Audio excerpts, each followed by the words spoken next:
The year I died was the year I loved him the most. Pay County. To comfort his white moonlight. Locked me in the basement for an entire day and night. Later, the electric wires short-circuited, and a fire broke out. I suffocated inside. With my last glance before death, I saw a young man holding a stool, madly smashing open the lock on the door. Rushing to my side, the fire scorched his clothes, but he didn't care. Who was he? I couldn't remember. I only knew that, in the end, I died in his arms. After I died, my soul lingered beside the boy. The fire grew stronger, but he held me tightly, not moving. I screamed at him, telling him to run. Are you just going to wait here to die? But I knew he couldn't hear a ghost's cries. Finally, the fire truck arrived, and a dozen firefighters carried him out together. So, I finally left that damned basement. Outside, the sun was bright. It was a good day. I saw Pay County, pacing anxiously outside the villa, grabbing people and asking, did the girl in the basement make it out? Oh, he still didn't know I was dead. You see, this boy I liked for 10 years, even as I was swallowed by flames, didn't dare rush in to save my life. My body was still held in the young man's arms. Ignoring everyone, he walked straight to a black car, opened the door, and placed me in the passenger seat, even thoughtfully fastening the seatbelt for my lifeless body. Then, the car sped off, leaving the villa behind. With the dead girl in his arms, the boy fled. Like a scene straight out of a movie, we left the city. The scenery outside slowly turned into fields and villages. Then the beach. He arrived at the sea, an undeveloped, deserted shore. Finally, the car stopped. He carried me out, walking slowly into the depths of the ocean until we both sank beneath the water. He said, Jiang-hee, I am Lin Zhou. Do you remember me? Could it be a confession? Confession. Confession. I opened my eyes and found myself standing in a high school classroom, surrounded by 17 or 18-year-old classmates. A girl pushed me and said, Jiang-hee, is that a love letter in your hand? A crumpled piece of paper was twisted in my grip, the envelope addressed neatly to Pay County. I had returned to the day in high school when I confessed to Pay County. It was Friday afternoon, nearly time for dismissal. In 5 minutes, Pay County would enter the classroom, and I would hand him this letter in front of everyone. What did he say back then? Oh, he said, sorry, I don't want to date right now. No. I shook my head. You got it wrong. Just then, Pay County entered from the doorway. Someone called out, Pay County, Jiang-hee wants to talk to you. In a teasing tone, I tore the letter in half and calmly said, it's nothing. Everyone's just joking. I tossed the shredded paper into the trash. Pay County looked at me for a moment, then returned to his seat. The onlooker sighed in disappointment. Oh, I thought there was going to be some drama. Guess not. I flipped through my book, waiting for the end of the day.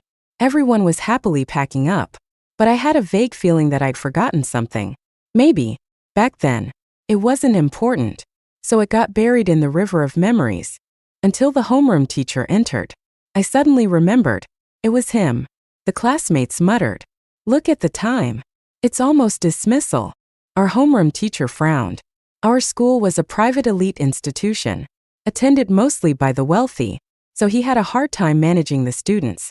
He gestured to someone outside the door. Come in. He walked into the classroom. Lin Zhou, I remembered. He was a transfer student who joined in senior year from another city.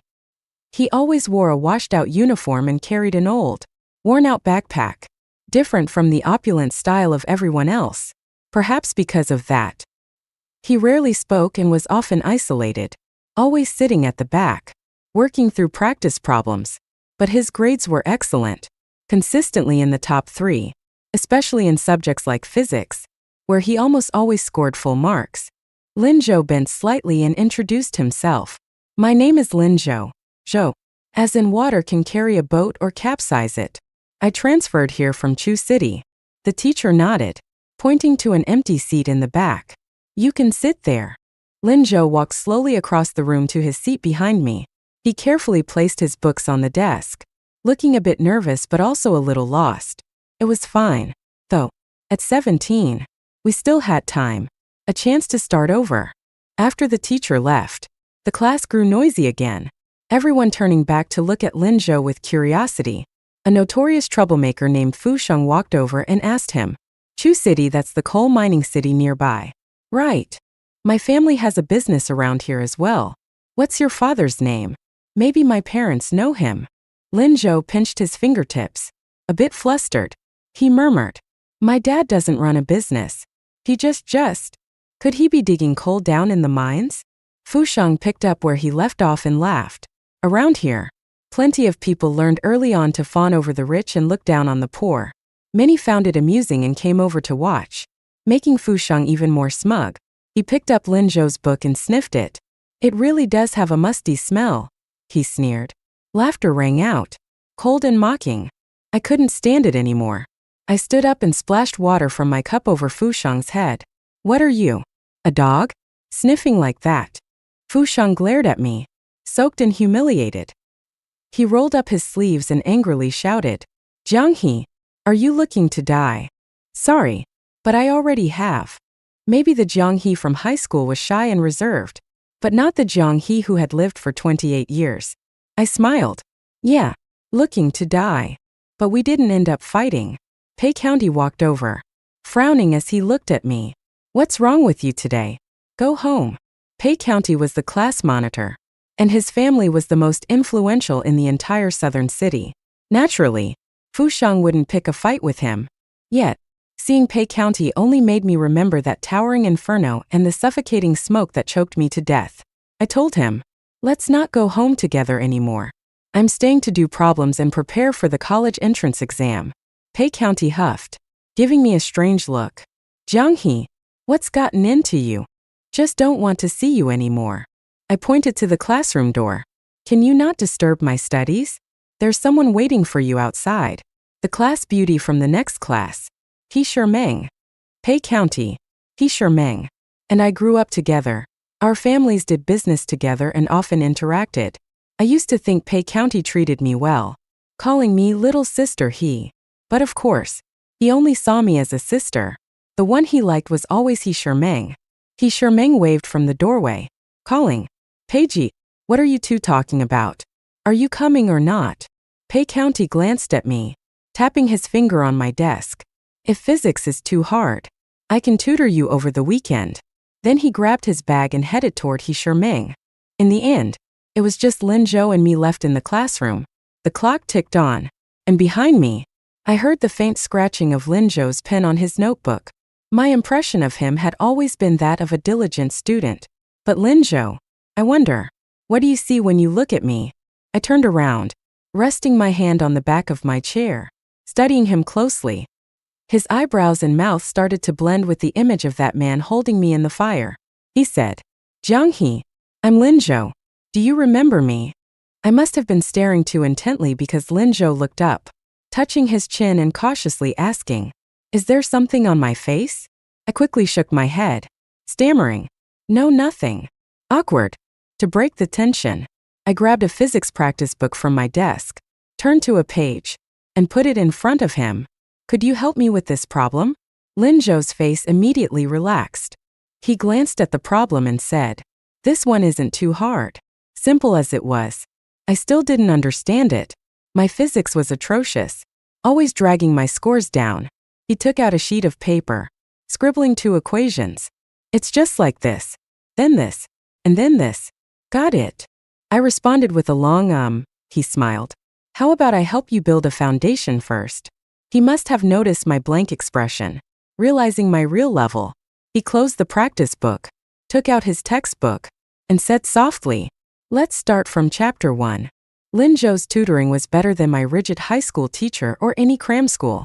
In my past life, I followed behind Pei County, pestering him with all sorts of questions. "Pei County, can you go over the kinetic energy theorem?" "Pei County, why can't I ever solve the last problem in math?" "Pei County, I'm so frustrated." No wonder he often gave me a cold look and said, "Are you an idiot? Jiang He, you're hopeless." Until the school security guard came by, standing in the doorway and shouting at us, "What are you two doing here so late? Isn't it time to go home?" Only then did Lin Zhou and I realize it was nearly 8 p.m., and the school was about to close. We quickly packed up our bags. apologizing as we ran out. At the school gate, a car honked nearby. It was my family's driver, Uncle Zhang, who had come to pick me up. He rolled down the window, calling, "Miss He, hurry up. Your mom's waiting for you at home for dinner." Uncle Zhang gave me a sharp look.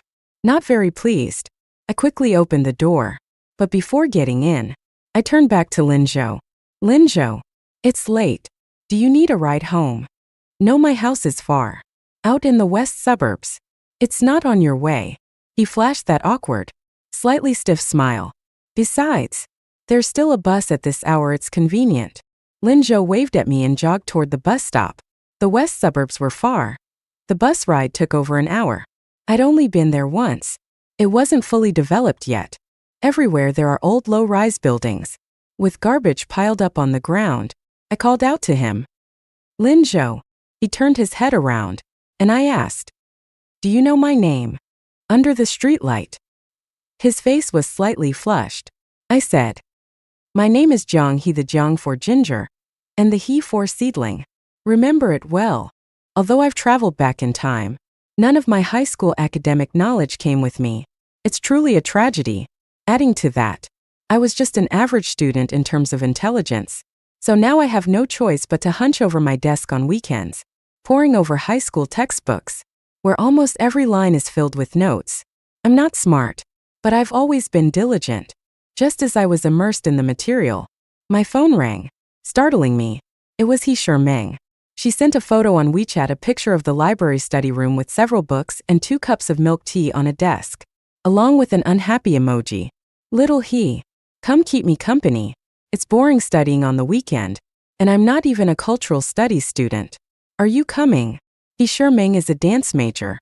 Pei County sure is something. I never thought his brain would be wired this way, taking someone to the library for a date. I replied simply, "No." She didn't reply again.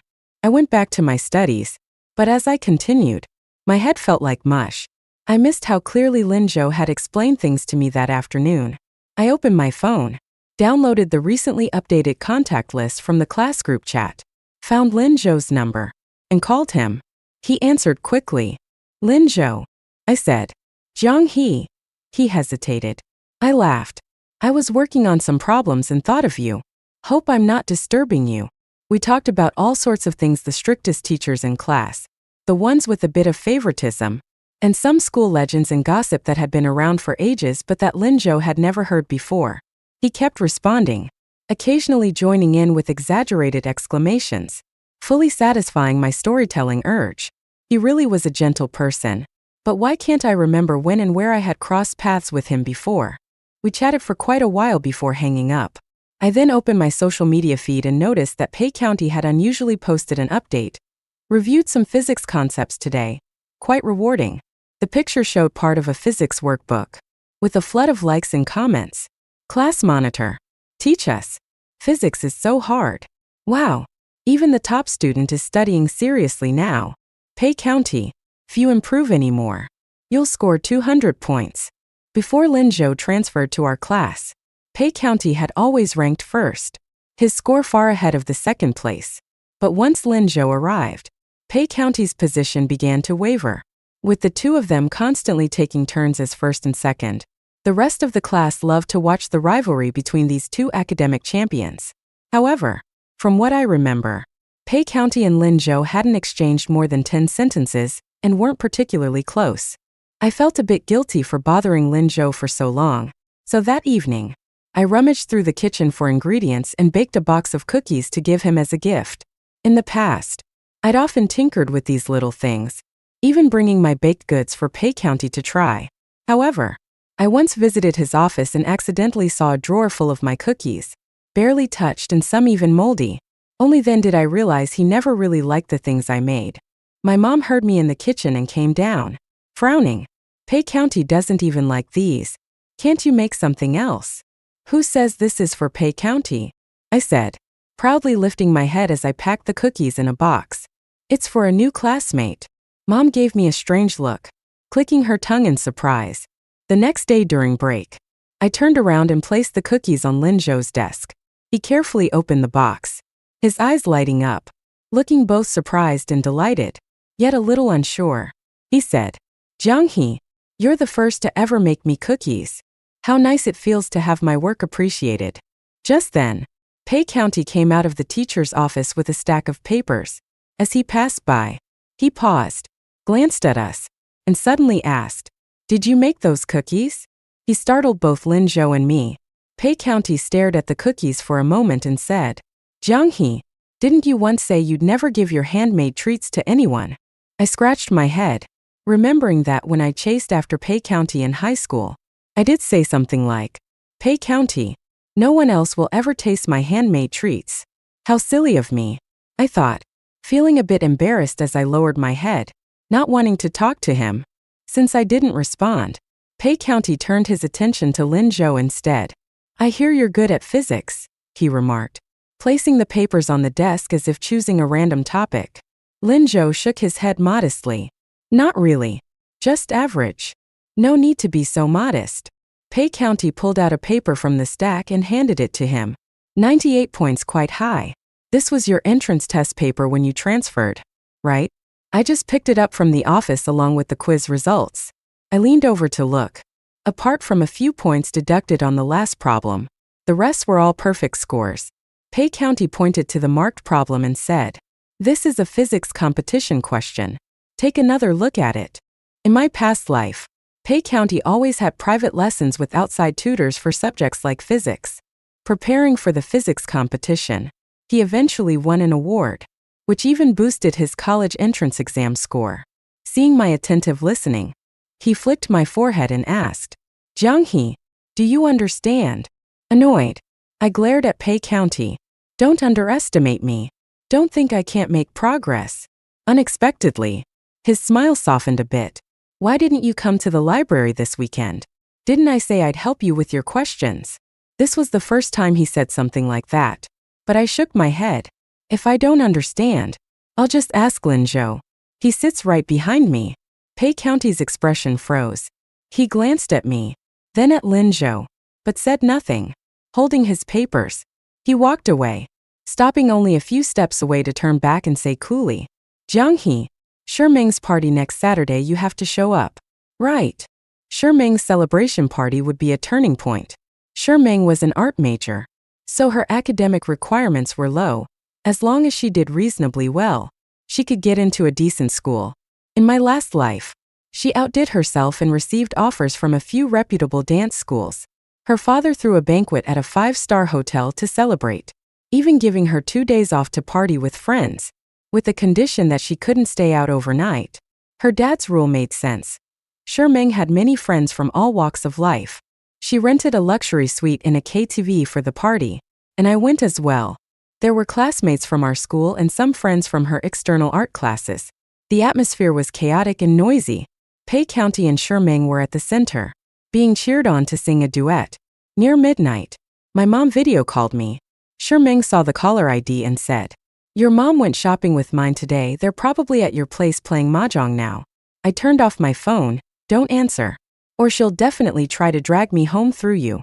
But I was the obedient type, so I answered. As expected, it was my mom and Shimeng's mom. Shimeng's mom, with her loud voice, scolded us over the noise. "Shimeng, do you know what time it is? Are you coming home or not? Tell me where you are. I'll send the family driver to pick you up."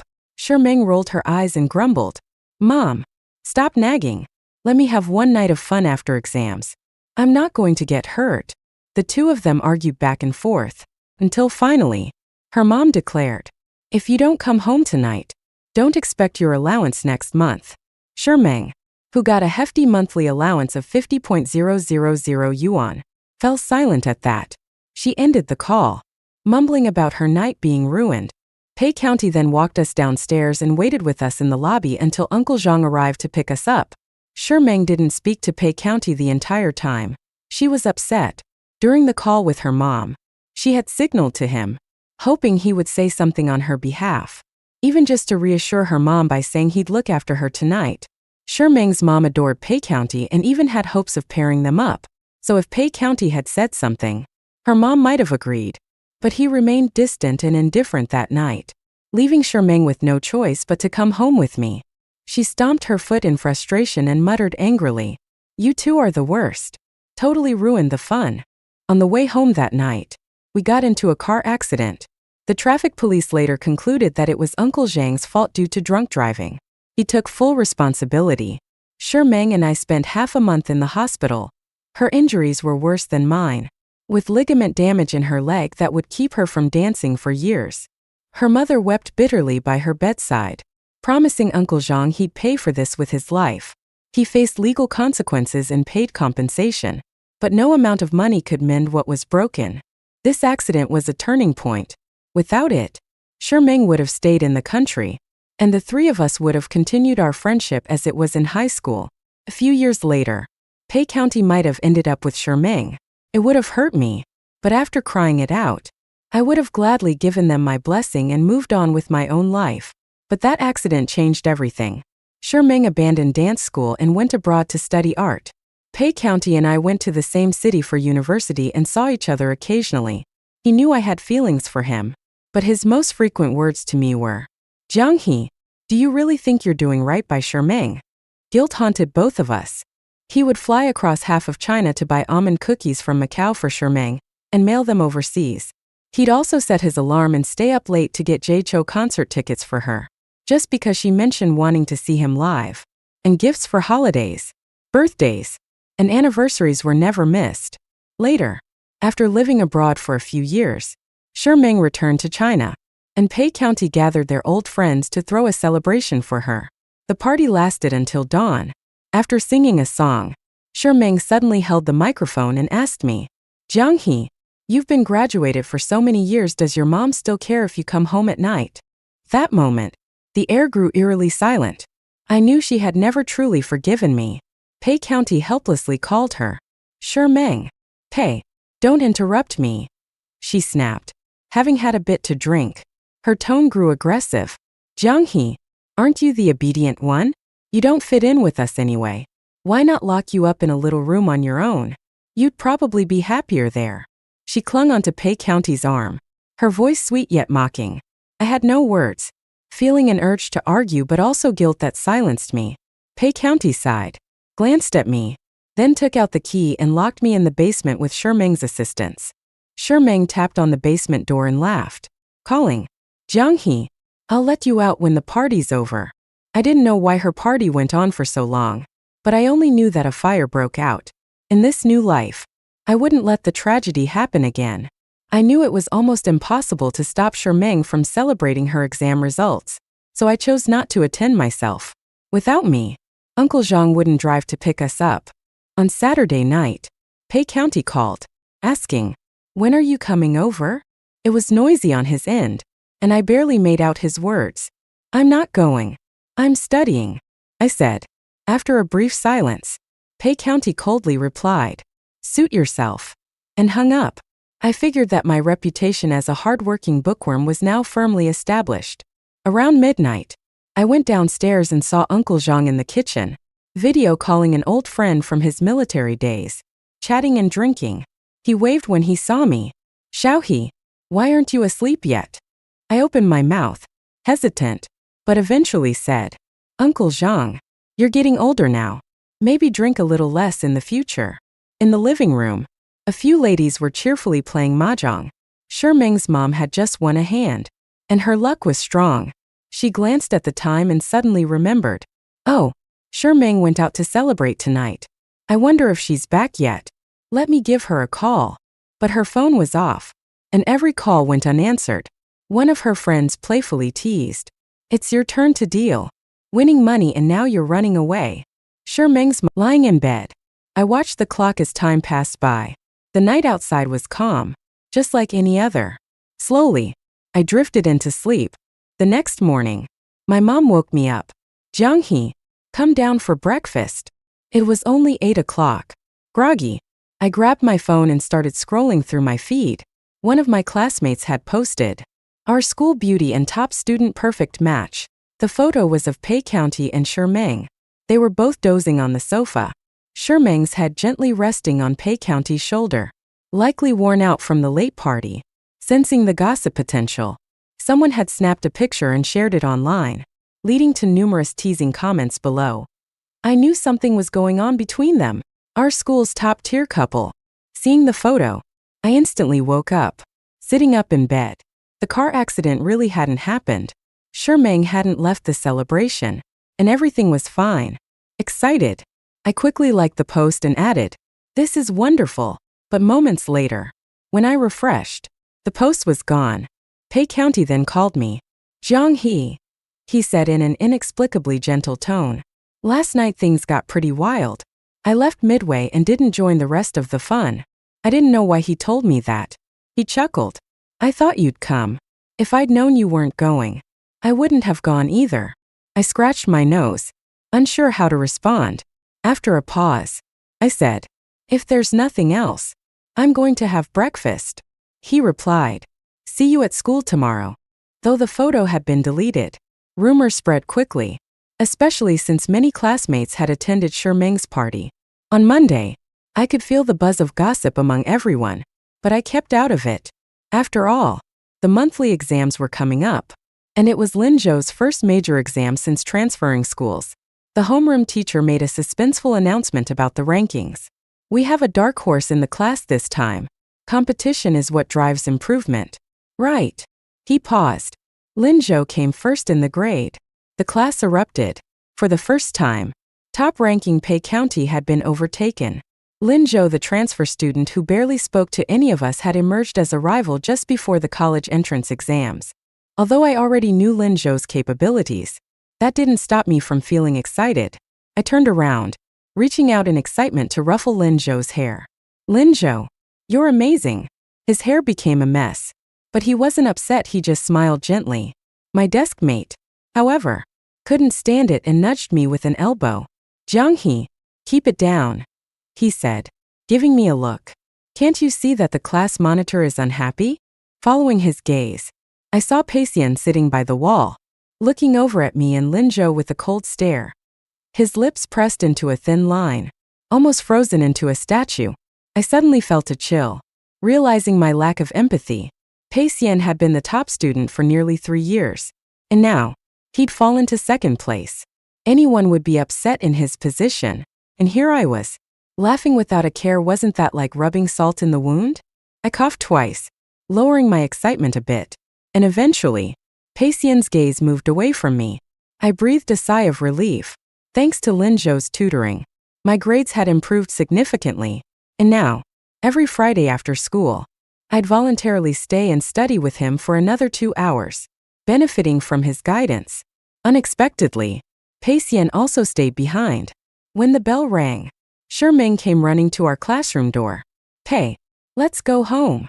She waved at him as she used to, but Peixian didn't respond or pack up. Instead, he told her, "You go ahead. I'm staying a bit longer to study." Everyone who hadn't left yet turned to look. "Class monitor, isn't that a bit much? You already have a guaranteed spot, no need to stress us out."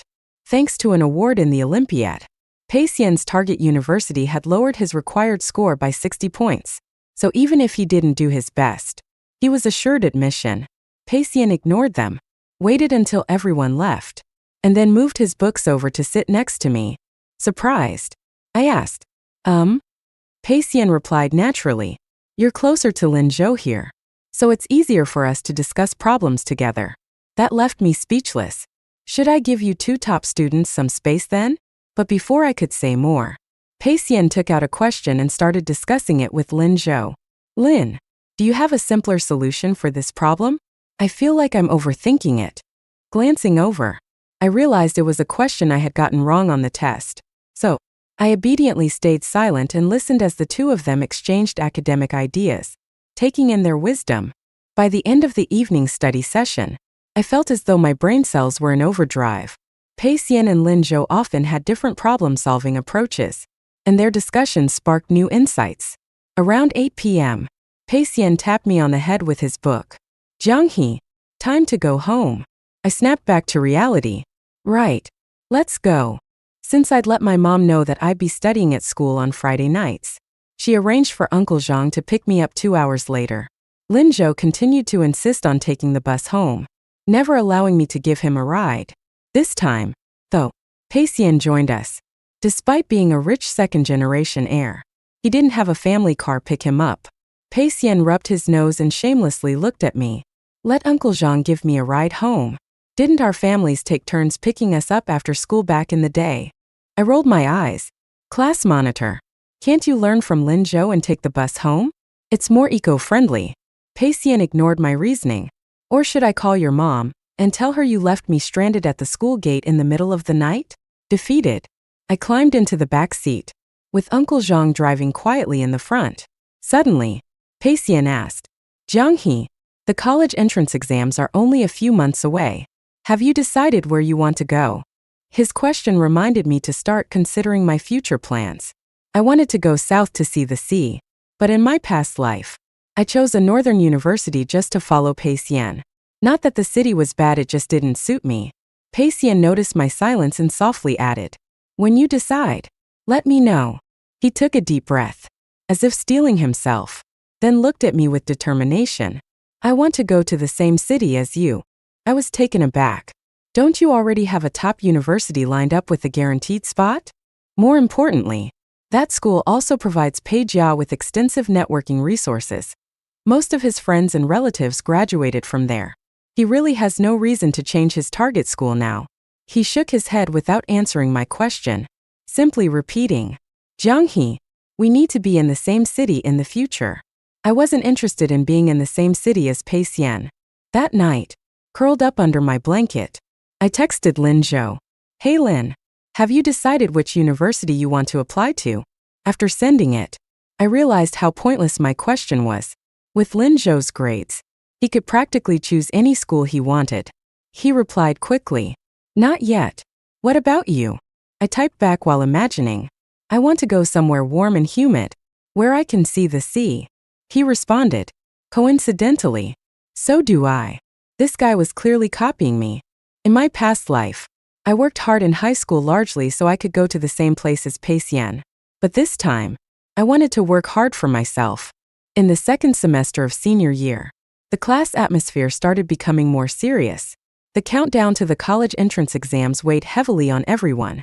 Even at our private high school, the principal organized a motivational rally, inviting the top-ranking students to give speeches about their study and test-taking experiences.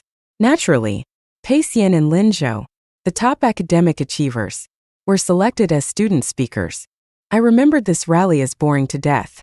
Last time, I endured until Pei Xian's turn, listened to his articulate speech, and then couldn't take any more and slipped out to take a walk on the sports field. I had no recollection of Lin Zhou's speech. Maybe I missed it by leaving early. I regretted it a bit now. This time, determined not to miss it, I paid full attention, waiting for Lin Zhou's turn. However, even after Pei Xian finished, and most of the speakers had come and gone, there was still no sign of Lin Zhou. Just then, one of the event organizers from the student council walked by, and I grabbed his arm, asking, Hey, where's Lin Zhou from our class? He didn't go up. He frowned, annoyed. We tried calling him, but he didn't answer. He's messed up the order we set. What's going on? A sense of unease washed over me, and I sprang up, running out of the auditorium. Where could he be? I pulled out my phone to call Lin Zhou, but just as the student council member had said, he didn't pick up after several tries. With the campus so large, I roamed aimlessly between the school buildings, calling his number repeatedly and trying to reassure myself that he wasn't a little kid. He'd be fine. Finally, as I neared the sports field, a sudden memory flooded back. I remembered sneaking out of the rally after Pei Xian's speech in my previous life, walking to the gym, and hearing strange noises and shouts. Out of curiosity, I approached the window and saw some classmates surrounding a boy, punching and kicking him while hurling insults. At the time, driven by a sense of justice, I barged in, pulled the boy out from the group, and snapped, If you keep bullying him, I'll tell the teacher.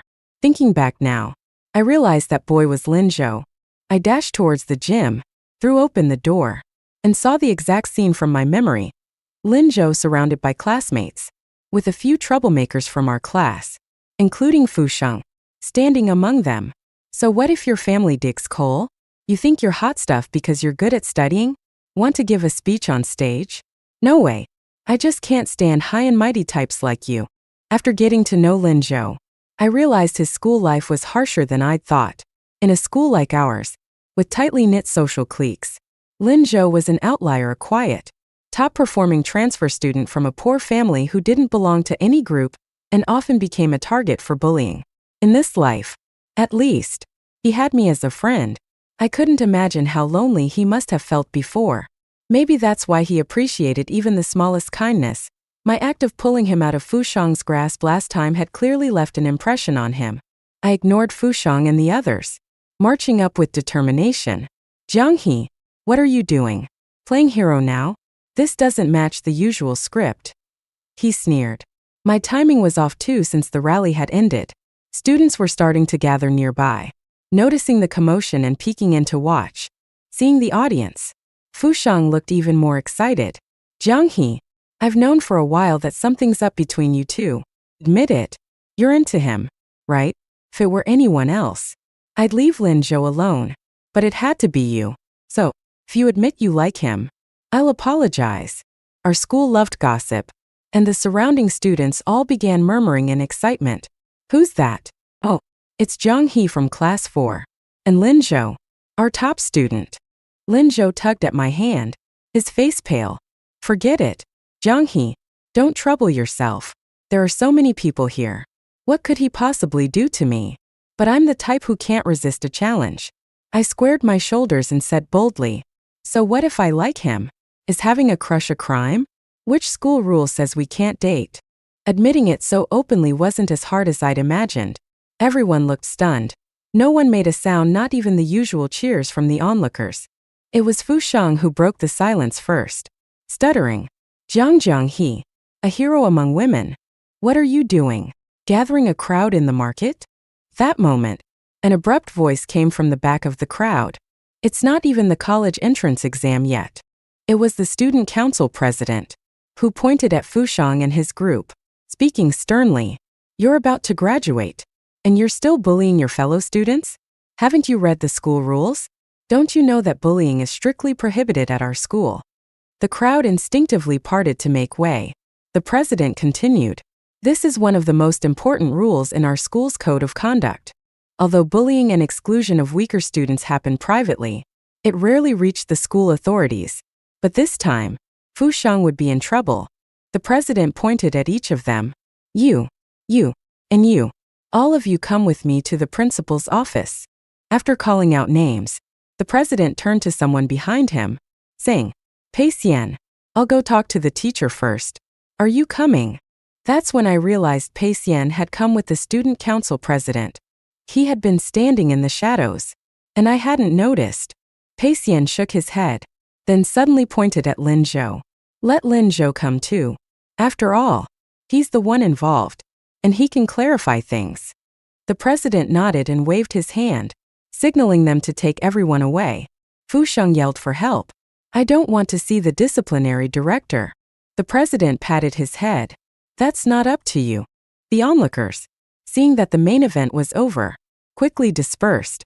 I had planned to wait for Lin Zhou outside the office, but just as I was about to follow him, someone suddenly grabbed my wrist. It was Pei Xian, looking at me with dark eyes. Jiang He, come with me. I noticed that his face was as pale as paper, and his lips trembled slightly, as though he was holding back some intense emotion. What's going on? I whispered. He grabbed me firmly, not giving me a chance to refuse, and pushed me into a corner.